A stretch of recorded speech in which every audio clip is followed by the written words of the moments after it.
অত মন খারাপ করার কারণ নেই। সূর্যাস্ত পরে আপনারা জিতবেন, ওয়েট অ্যান্ড সি। আপনারা কেউ ভয় পাবেন না।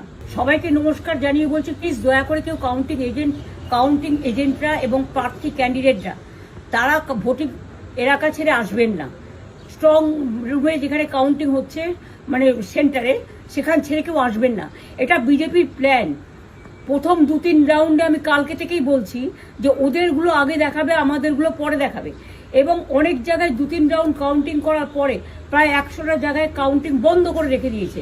এবং কল্যাণীতে ধরা পড়েছে 7টা মেশিন, যেখানে কোনো মিল নেই। এটা টোটাল ফোর্সফুলি সেন্ট্রাল ফোর্সকে দিয়ে চারিদিকে তৃণমূল কংগ্রেসের উপর অত্যাচার করছে, অফিস ভাঙছে, জোর করে দখল করছে।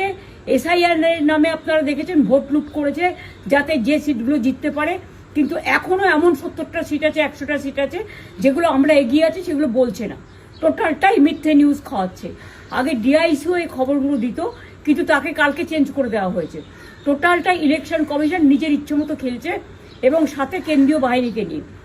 এবং আমাদের পুলিশরা টোটাল মাথা নত করে কেন্দ্রীয় বাহিনীর আন্ডারে কাজ করছে।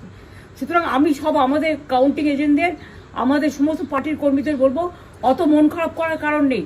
আমি বলেছিলাম সূর্যাস্ত পরে আপনারা জিতবেন। 3 রাউন্ড 4 রাউন্ড কাউন্ট হলেও এটা 14 রাউন্ড থেকে 18 রাউন্ড কাউন্ট হয়, তখন আপনারা জিতবেন। Wait and see, watch. আমরা সবাই আপনাদের সাথে আছি। আপনারা কেউ ভয় পাবেন না, নিশ্চিন্তে থাকুন। আবার বাঘের বাচ্চার মতো লড়াই করে যাবো।